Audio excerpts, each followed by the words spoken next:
Walet Nu.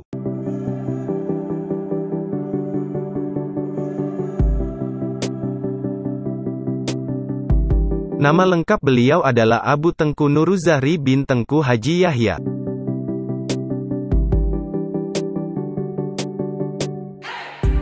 Masyarakat mengenal beliau dengan sebutan Walet Nu, Walet Nuruzahri, atau Walet Samalanga.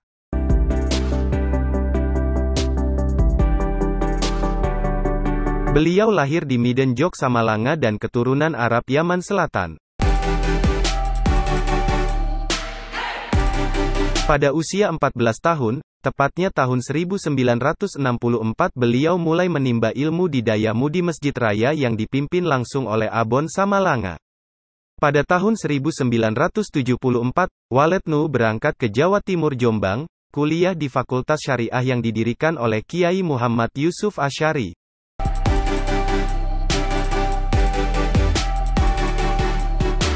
Di universitas tersebut beliau sempat berguru kepada Kiai Abdurrahman Wahid atau Gus Dur.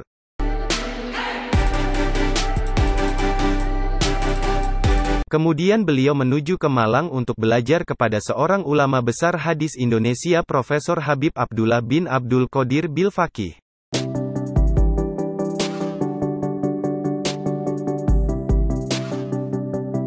Selama 2 tahun Walet Nu belajar kepada ulama hadis tersebut, sehingga beliau memahami dengan baik kajian hadis secara mendalam.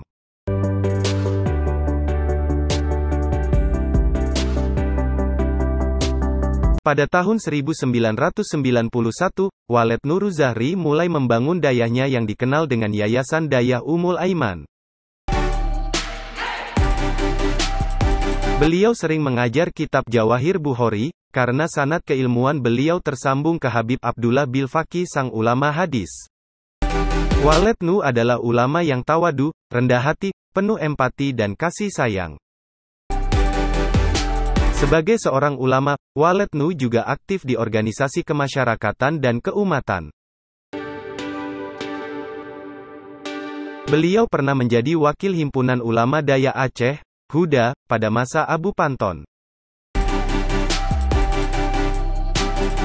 Walet Nu juga salah satu tokoh Nahdlatul Ulama Aceh dan memiliki jaringan yang baik dengan Nahdlatul Ulama Pusat. Walet Nu juga termasuk anggota Majelis Permusyawaratan Ulama, MPU, Provinsi Aceh.